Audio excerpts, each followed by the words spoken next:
मैं डॉक्टर धारा पारेख, एक foot and ankle specialist doctor हूँ। I am also a orthopaedic physiotherapist. आज का हमारा टॉपिक है बैक पेन।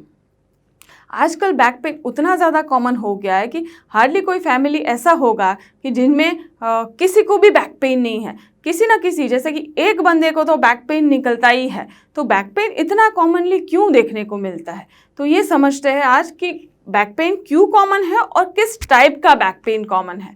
बैक पेन वैसे तो कई टाइप के हैं। न्यूरोलॉजिकल बैक पेन भी होता है, रीढ़ की हड्डी में कुछ प्रॉब्लम हो, या फिर जो हमारी रीढ़ की हड्डी के बीच में जो गद्दी रहती है, डिस्क बोलते हैं, उसका प्रॉब्लम हो।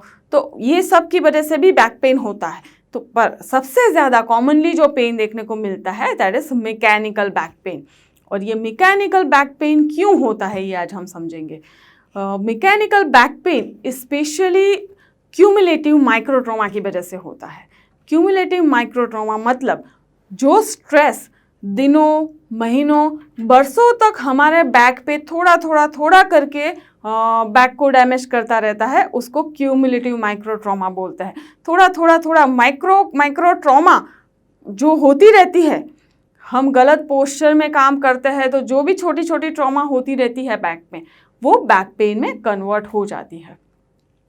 तो ये गलत पोस्चर क्या है? पोस्चर मतलब हमारा जो शरीर है वो एक स्पेसिफिक एंगल में बना हुआ रहता है। जैसे कि सारी हड्डियां फुट से लेके फुट के ऊपर घुटना, घुटना से लेके हिप, बैकबोन, नेक, ये सारे कुछ पर्टिकुलर एंगल में एक दूसरे के साथ जुड़े हुए रहते हैं। और सारी एक्टिविटीज़ करने का कुछ स्पेसिफिक तरीका होता है। अगर हम गलत एंगल में एक्टिविटीज़ करेंगे, मतलब कि गलत पोस्चर में एक्टिविटीज़ करेंगे, तो वो बैक पेन का बहुत ही बड़ा रीज़न है। तो हमको ये ध्यान रखना है कि हमारा स्लीपिंग पोस्चर, सिटिंग पोस्चर और स्टैंडिंग पोस्चर वो बराबर रहे। अभी हम देखते हैं कि स्लीपिंग पोस्चर में क्या क्या प्रॉब्लम होने की वजह से बैक पेन हो सकता है। अगर आपका गद्दा बहुत ही ज़्यादा सॉफ्ट है तो उसमें आपकी बैक सही पोजीशन में नहीं रहती है, रीढ़ की हड्डी पे उस पर जोर पड़ता है। तो ज़्यादा सॉफ्ट वाले गद्दे पे ना सोए। दूसरा, स्लीपिंग पोजीशन बराबर नहीं। अगर आप टेढ़े मेढ़े होके सोते हो तो भी हमारा बैक स्ट्रेन में होता है। तो यहाँ पे देख सकते हैं कि राइट स्लीपिंग पोस्चर क्या है। दूसरी चीज़, सिटिंग पोस्चर। सिटिंग के टाइम पे, जैसे कि अगर ये चेयर है तो चेयर पे हम अगर बैठे हैं तो सबसे ज़्यादा अपना बॉडी वेट कहाँ पे आएगा? तो हमारे लोअर बैक पे। जब भी हम खड़े हैं तो हमारा बॉडी वेट है वो नीचे तक फुट में ट्रांसफ़र होता है, पर जब भी हम बैठते हैं तो हमारे लोअर बैक में अपना बॉडी वेट कॉन्सेंट्रेटेड रहता है। तो अगर बैठने के टाइम में हमारा पोस्चर गलत है, जैसे कि ज़्यादातर लोगों को मैंने देखा हुआ है कि एकदम राउंड पोस्चर बना के बैठते हैं, राउंड बैक बना के बैठते हैं। ज़्यादातर आजकल के बच्चे, स्पेशली कोरोना टाइम में, अभी उनका स्क्रीन टाइम बहुत ही ज़्यादा बढ़ गया है।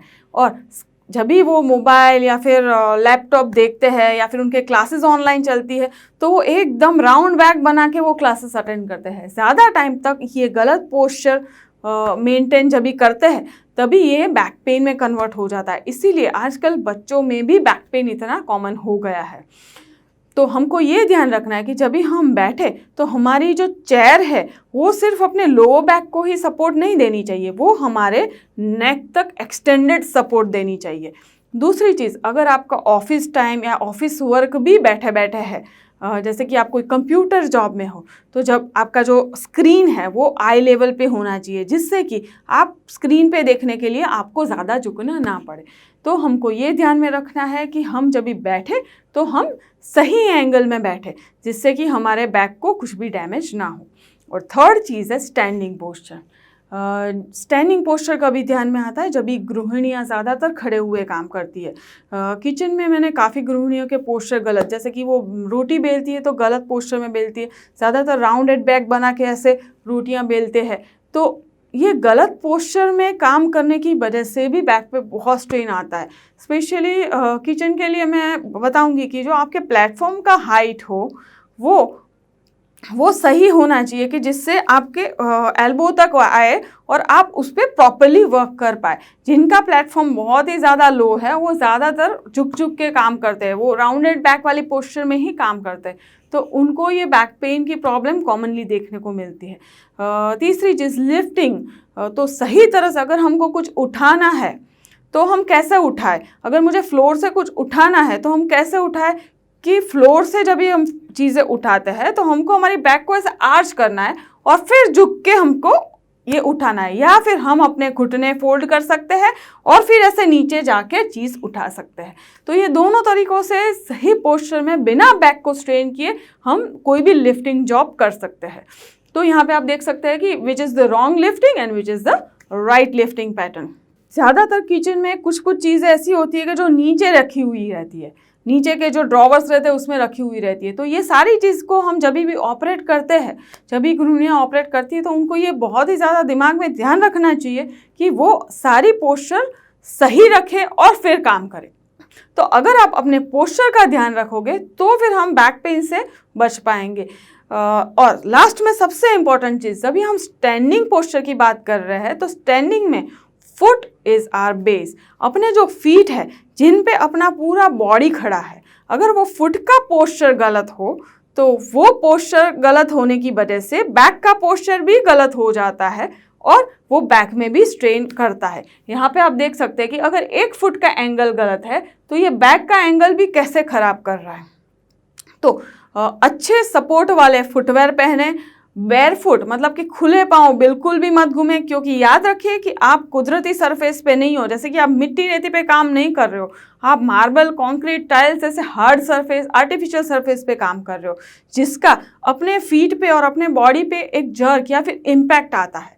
तो अच्छे सपोर्ट वाले फुटवेयर पहने कि जिससे अपने फुट का पोस्चर बराबर से बना रहे। डॉक्टर फुटक्योर के फुटवेयर अपने फुट के नेचुरल फुट शेप में बने हैं, अपने जो फुट का नेचुरल शेप रहता है उसमें बने हैं। तो डॉक्टर फुटक्योर के फुटवेयर का काम ही यही है कि वो आपके फुट के पोस्चर को सही बना के रखता है।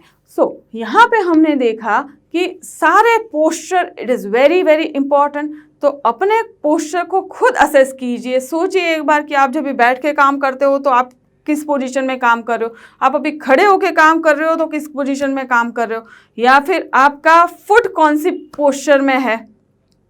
तो अगर आप ये असेस कर पाते हैं, आपको फाइंड आउट हो जाता है कि भाई कौन सी गलत पोस्चर में आप काम कर रहे हो, तो आप उनको सुधारें, जिससे भी आप बैक पेन से बच सकते हैं, या फिर अगर आपको बैक पेन है तो उसमें से रिलीफ भी मिल सकता है। और अगर आपको ज़्यादा बैक पेन है या फिर आप अगर नहीं फाइंड आउट कर पा रहे हो उसका रीज़न, तो अपने आसपास के जो भी निष्णात फिजियोथेरापिस्ट है उनको ज़रूर से कंसल्ट कीजिए, because physiotherapist are master in assessing the posture.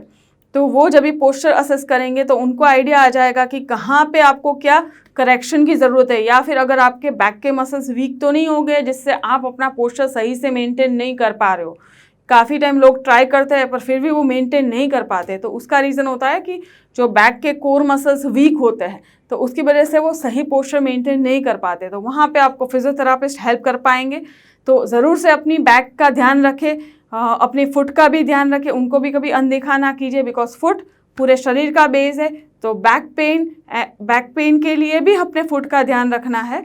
तो ज़्यादा जानकारी के लिए हमारी वेबसाइट पे ज़रूर से विज़िट कीजिए और हमारी चैनल को भी ज़रूर से सब्सक्राइब कीजिए। Thank you very much.